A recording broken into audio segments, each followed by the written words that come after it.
ألف لام را. تلك آيات الكتاب المبين. إنا أنزلناه قرآنا عربيا لعلكم تعقلون. نحن نقص عليك أحسن القصص بما أوحينا إليك هذا القرآن وإن كنت من قبله لمن الغافلين. إذ قال يوسف لأبيه يا أبت إني رأيت 11 كوكبا والشمس والقمر رأيتهم لي ساجدين. قال يا بني لا تقصص رؤياك على إخوتك فيكيدوا لك كيدا إن الشيطان للإنسان عدو مبين. وكذلك يجتبيك ربك ويعلمك من تأويل الأحاديث ويتم نعمته عليك وعلى آل يعقوب كما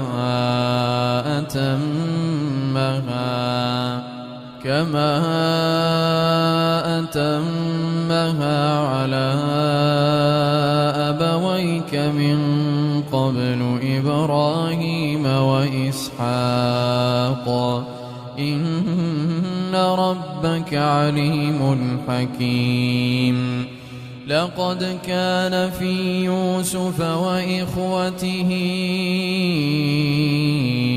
آيات للسائلين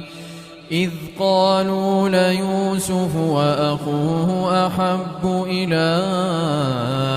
أبينا منا ونحن عصبة إن أبانا لفي ضلال مبين. اقتلوا يوسف أو اطرحوه أرضا يخل لكم وجه أبيكم وتكونوا من بعده قوما صالحين. قال قائل منهم لا تقتلوا يوسف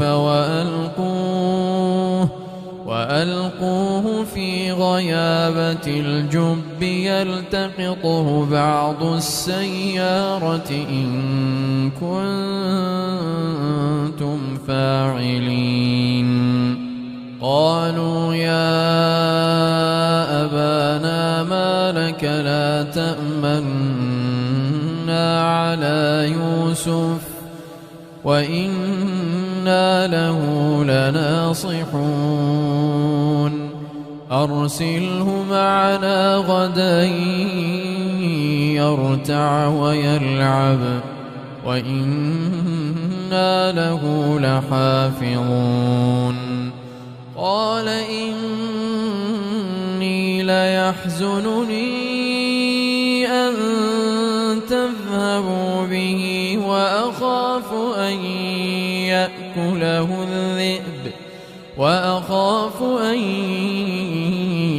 يأكله الذئب وأنتم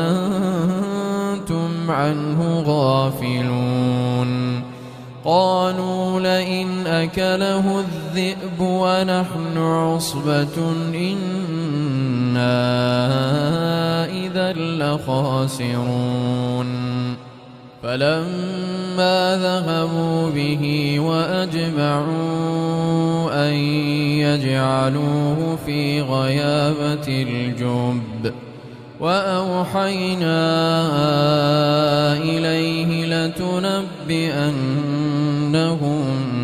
بأمرهم هذا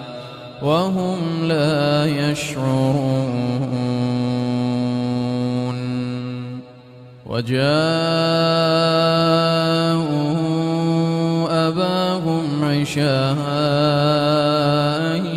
يبكون قالوا يا أبانا إنا ذهبنا نستبق وتركنا يوسف عند متاعنا فأكله الذئب وما أنت بمؤمن لنا ولو كنا صادقين وجاءوا على قميصه بدم كذب قال بل سولت لكم أنفسكم أمرا فصبر جميل والله المستعان على ما تصفون وجاءت سيارة فأرسلوا واردهم فأدلى دلوه قال يا بشرى هذا غلام وأسروه بضاعة والله عليم بما يعملون وشروه بثمن بخس دراهم معدودة وكانوا فيه من الزاهدين وقال الذي اشتراه من مصر لامرأته أكرمي مثواه عسى أن ينفعنا أو نتخذه ولدا وكذلك مكنا ليوسف في الأرض ولنعلمه من تأويل الأحاديث والله غالب على أمره ولكن أكثر الناس لا يعلمون ولما بلغ أشده آتيناه حكما وعلما وكذلك نجزي المحسنين وراودته التي هو في بيتها عن نفسه وغلقت الأبواب وقالت هيت لك قال معاذ الله إنه ربي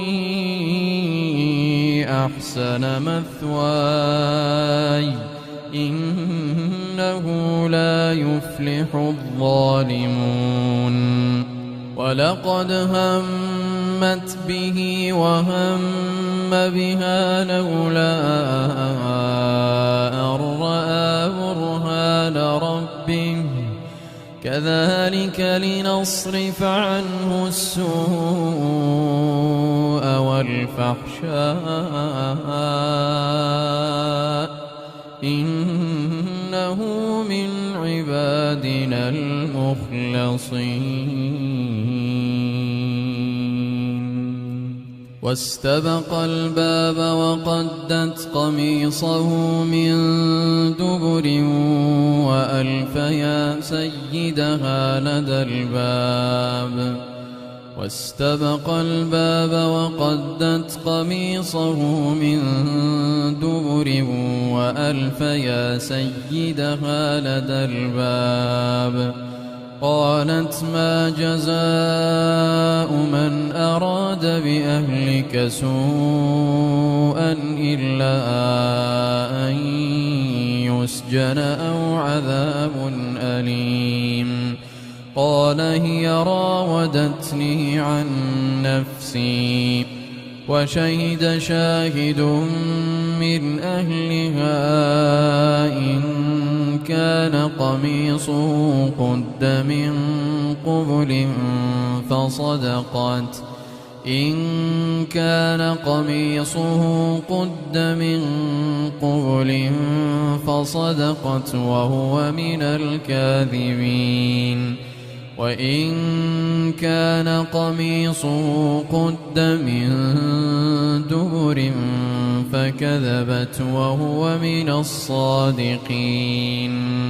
فلما رأى قميصه قد من دبر قال إنه من كيدكن إن كيدكن عظيم يوسف أعرض عن هذا واستغفري لذنبك إنك كنت من الخاطئين وقال نسوة في المدينة امرأة العزيز تراود فتاها عن نفسه قد شغفها حبا إنا لنراها في ضلال مبين فلما سمعت بمكرهن أرسلت إليهن وأعتدت لهن متكأ وآتت كل واحدة منهن سكينا وقالت اخرج عليهن فلما رأينه أكبرنه وقطعن أيديهن وقلن حاش لله ما هذا بشرا إن هذا إلا ملك كريم قالت فذلكن الذي لمتنني فيه ولقد راودته عن نفسه فاستعصم ولئن لم يفعل ما آمره ليسجنن وليكون من الصاغرين قال رب السجن أحب إلي مما يدعونني إليه وإلا تصرف عني كيدهن أصب إليهن وأكن من الجاهلين فاستجاب له ربه فصرف عنه كيدهن إنه هو السميع العليم ثم بدا لهم من بعد ما رأوا الآيات ليسجننه حتى حين ودخل معه السجن فتيان قال أحدهما إني أراني أعصر خمرا وقال الآخر إني أراني أحمل فوق رأسي خبزا تأكل الطير منه نبئنا بتأويله إنا نراك من المحسنين قال لا يأتيكما طعام ترزقانه إلا نبأتكما بتأويله قبل أن يأتيكما ذلكما مما علمني ربي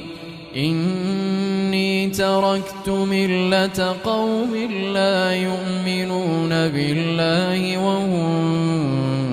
بالآخرة هم كافرون واتبعت ملة آبائي إبراهيم وإسحاق ويعقوب ما كان لنا أن نشرك بالله من شيء ذلك من فضل الله علينا وعلى الناس ولكن أكثر الناس لا يشكرون يا صاحبي السجن أأرباب متفرقون خير أم الله الواحد القهار ما تعبدون من دونه إلا أسماء سميتموها أنتم وآباؤكم ما أنزل الله بها من سلطان إن الحكم إلا لله أمر ألا تعبدوا إلا إياه ذلك الدين القيم ولكن أكثر الناس لا يعلمون يا صاحبي السجن أما أحدكما فيسقي ربه خمرا وأما الآخر فيصلب فتأكل الطير من رأسه قضي الأمر الذي فيه تستفتيان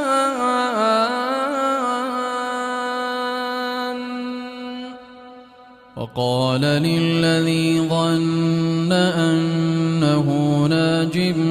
منه اذكرني عند ربك فأنساه الشيطان ذكر ربه فلبث في السجن بضع سنين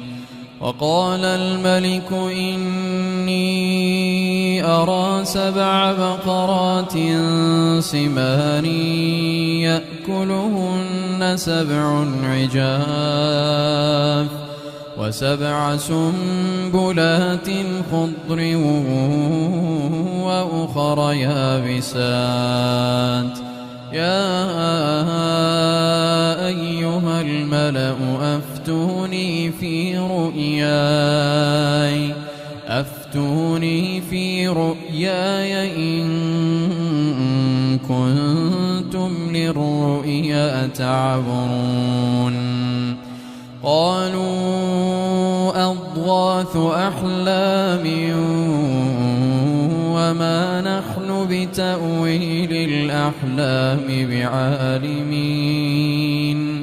وقال الذي نجا منهما وادكر بعد أمة أنا أنبئكم بتأويله فأرسلون يوسف أيها الصديق أفتنا في 7 بقرات سمان يأكلهن 7 عجاف و7 سنبلات خضر وأخر يابسات لعلي أرجع إلى الناس لعلهم يعلمون قال تزرعون 7 سنين دأبا فما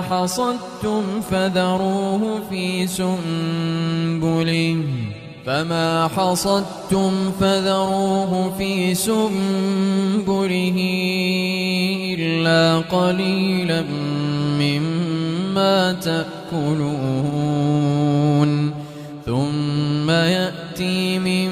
بعد ذلك 7 شداد يأكلن ما قدمتم لهن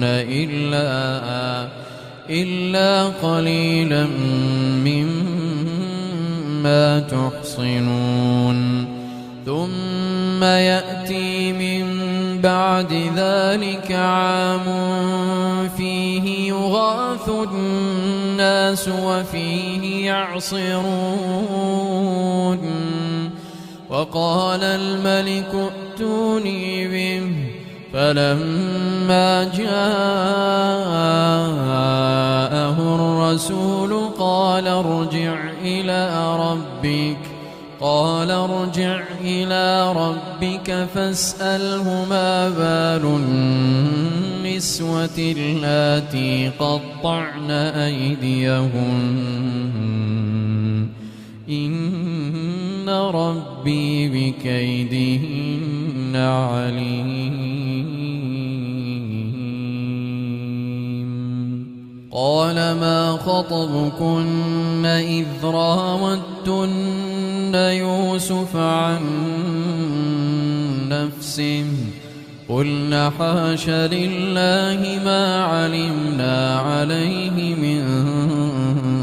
سوء قالت امرأة العزيز الآن حصحص الحق أنا راودته عن نفسه وإنه لمن الصادقين ذلك ليعلم أني لم أخنه بالغيب وأن الله لا يهدي كيد الخائنين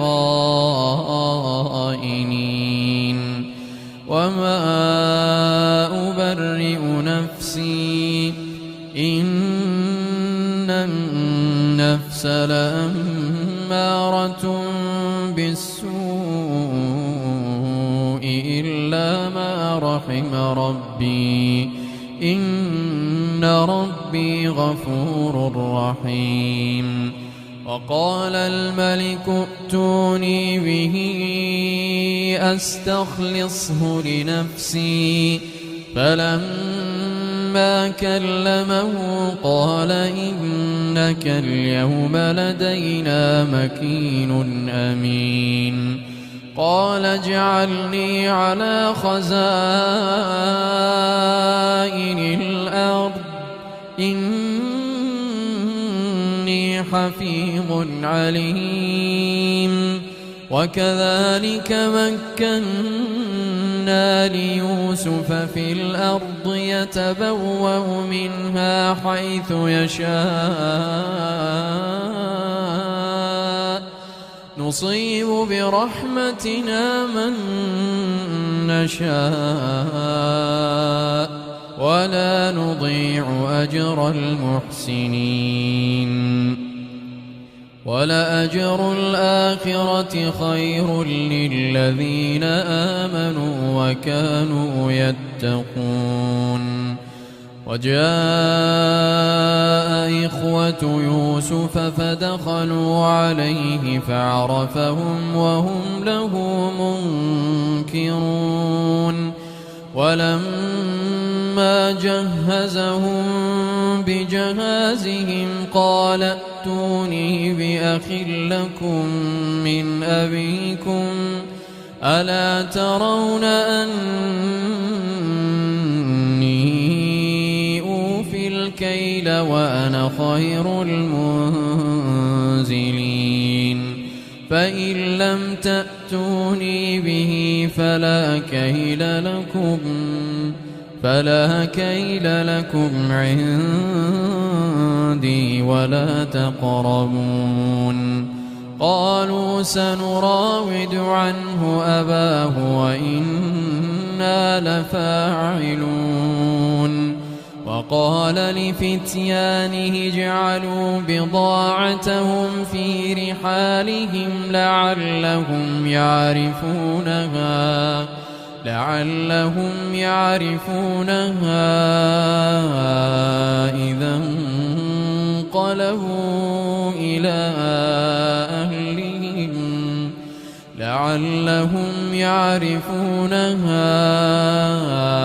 إذا انقلبوا إلى أهلهم لعلهم يرجعون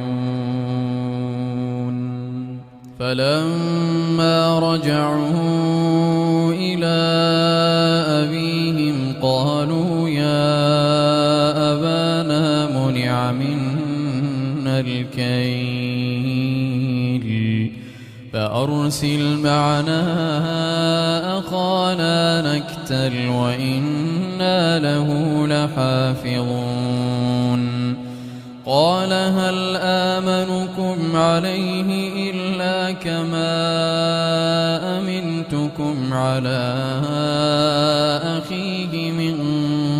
قبل فالله خير حافظا وهو أرحم الراحمين ولما فتحوا متاعهم وجدوا بضاعتهم ردت إليهم قالوا يا أبانا ما نبغي هذه بضاعتنا ردت إلينا ونمير أهلنا ونحفظ أخانا ونزداد كيل بعير ذلك كيل يسير قال لن أرسله معكم حتى تؤتون موثقا من الله لتأتونني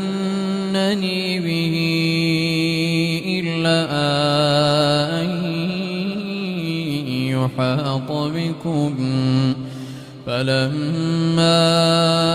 آتوه موثقهم قال الله على ما نقول وكيل وقال يا بني لا تدخلوا من باب واحد وادخلوا من أبواب متفرقة وما أغني عنكم من الله من شيء إن الحكم إلا لله عليه توكلت وعليه فليتوكل المتوكلون ولما دخلوا من حيث أمرهم أبوهم ما كان يغني عنهم من الله من شيء إلا حاجة في نفس يعقوب قضاها وإنه لذو علم لما علمناه ولكن أكثر الناس لا يعلمون ولما دخلوا على يوسف آوى إليه أخاه قال إني أنا أخوك فلا تبتئس بما كانوا يعملون فلما جهزهم بجهازهم جعل السقاية في رحل أخيه ثم أذن مؤذن أيتها العير إنكم لسارقون قالوا وأقبلوا عليهم ماذا تفقدون قالوا نفقد صواع الملك ولمن جاء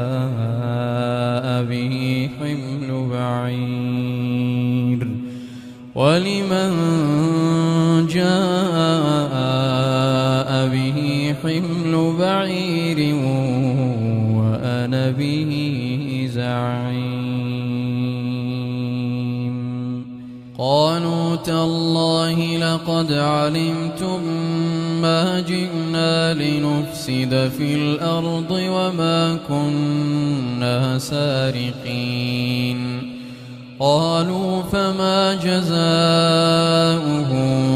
إن كنتم كاذبين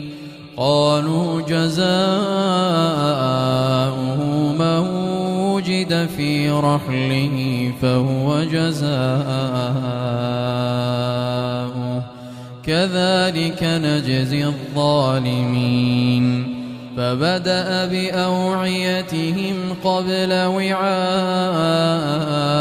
أخيه ثم استخرجها من وعاء أخيه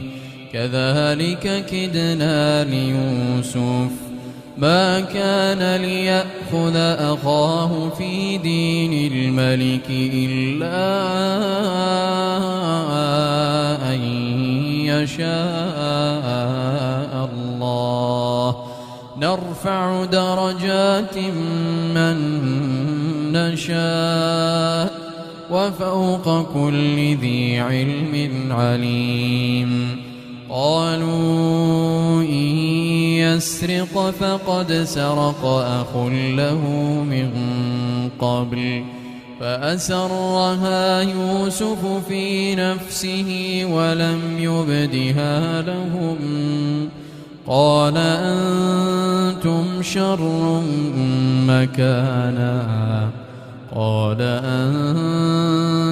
شر مكانا والله أعلم بما تصفون قالوا يا أيها العزيز إن له أبا شيخا كبيرا فخذ أحدنا مكانه إنا نراك من المحسنين قال معاذ الله أن نأخذ إلا من وجدنا متاعنا عنده إنا إذا لظالمون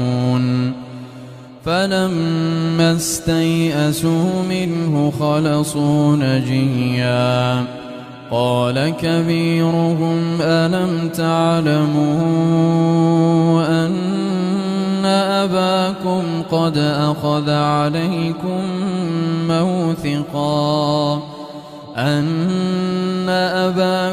قد أخذ عليكم موثقا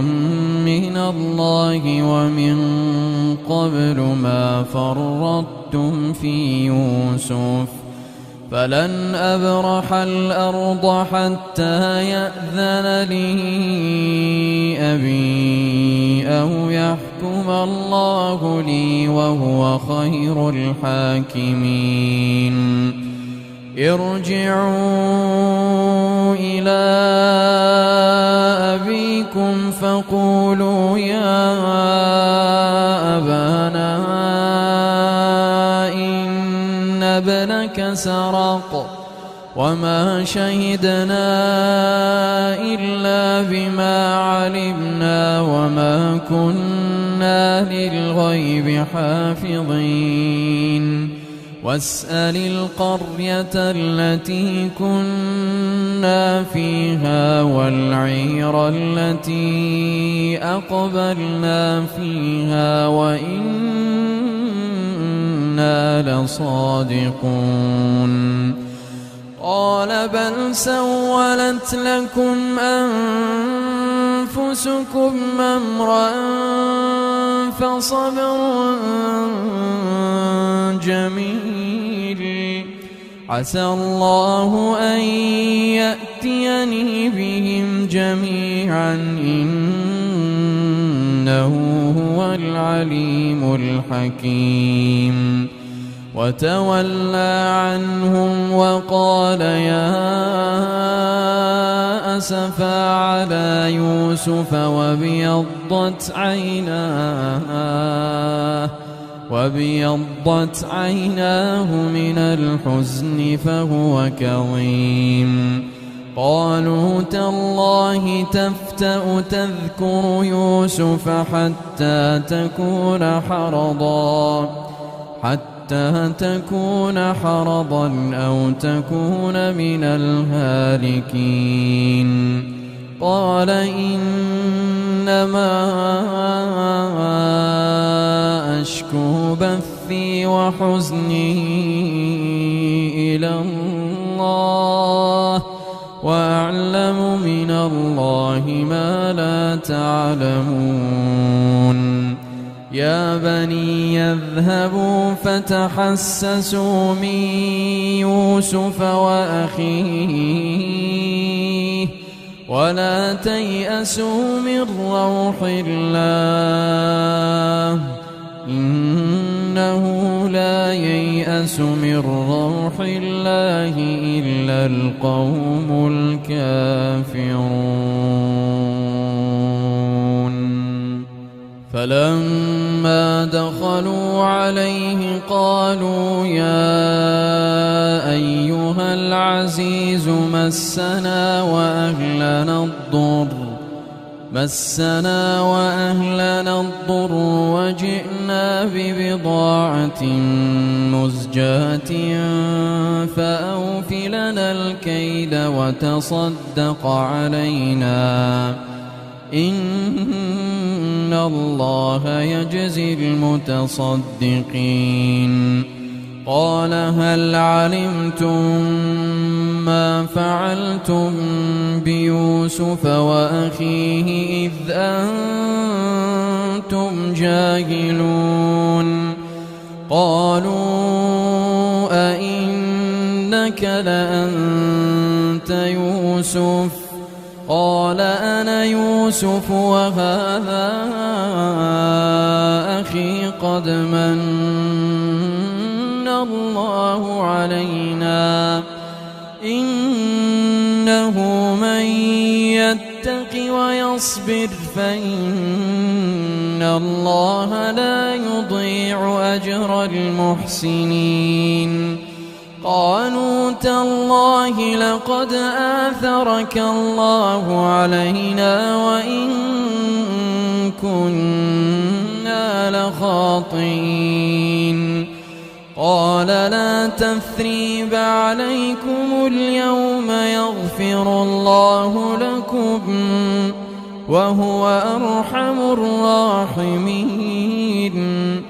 اذهبوا بقميصي هذا فألقوه على وجه أبي يأت بصيرا وأتوني بأهلكم أجمعين ولما فصلت العير قال أبوهم إني لأجد ريح يوسف لولا أن تفندون قالوا تالله إنك لفي ضلالك القديم فلما أن جاء البشير ألقاه على وجهه فارتد بصيرا قال ألم أقل لكم إني أعلم من الله ما لا تعلمون قالوا يا أبانا استغفر لنا ذنوبنا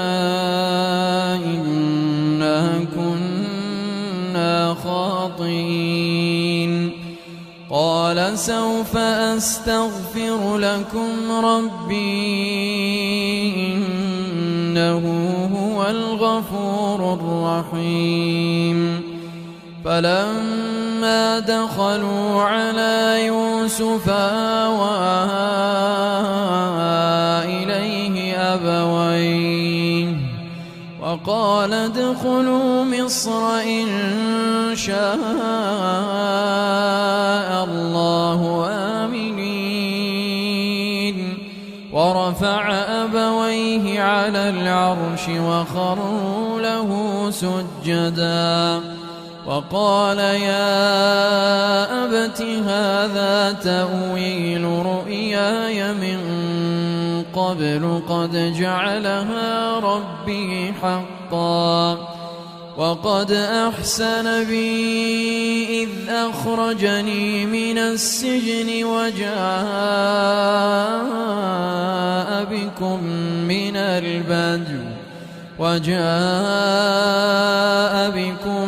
من البدو من بعد أن نزغ الشيطان بيني وبين إخوتي إن ربي لطيف لما يشاء إنه هو العليم الحكيم رب قد آتيتني من الملك وعلمتني من تأويل الأحاديث فاطر السماوات والأرض أنت وليي في الدنيا والآخرة توفني مسلما وألحقني بالصالحين ذلك من أنباء الغيب نوحيه إليك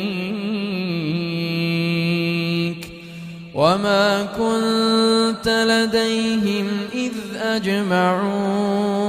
أمرهم وهم يمكرون وما أكثر الناس ولو حرصت بمؤمنين وما تسألهم عليه من أجر إن هو إلا ذكر للعالمين وكأي من آية في السماوات والأرض يمرون عليها وهم عنها معرضون وما يؤمن أكثرهم بالله إلا وهم مشركون أفأمنوا أن تأتيهم غاشية من عذاب الله أو تأتيهم الساعة بغتة وهم لا يشعرون قل هذه سبيلي أدعو إلى الله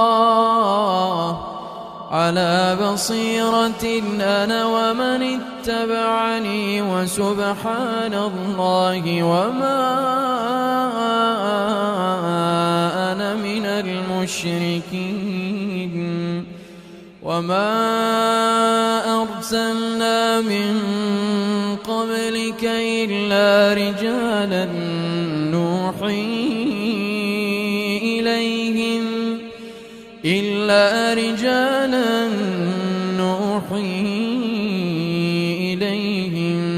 من أهل القرى أفلم يسيروا في الأرض فينظروا كيف كان عاقبة الذين من قبلهم ولدار الآخرة خير للذين اتقوا أفلا تعقلون حتى إذا استيأس الرسل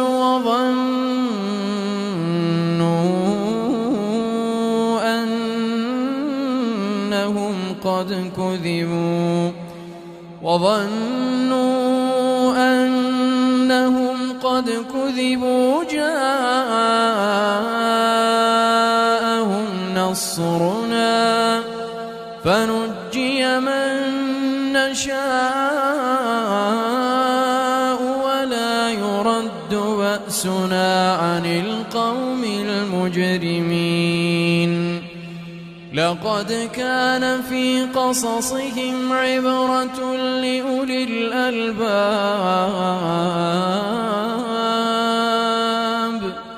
ما كان حديثا يفترى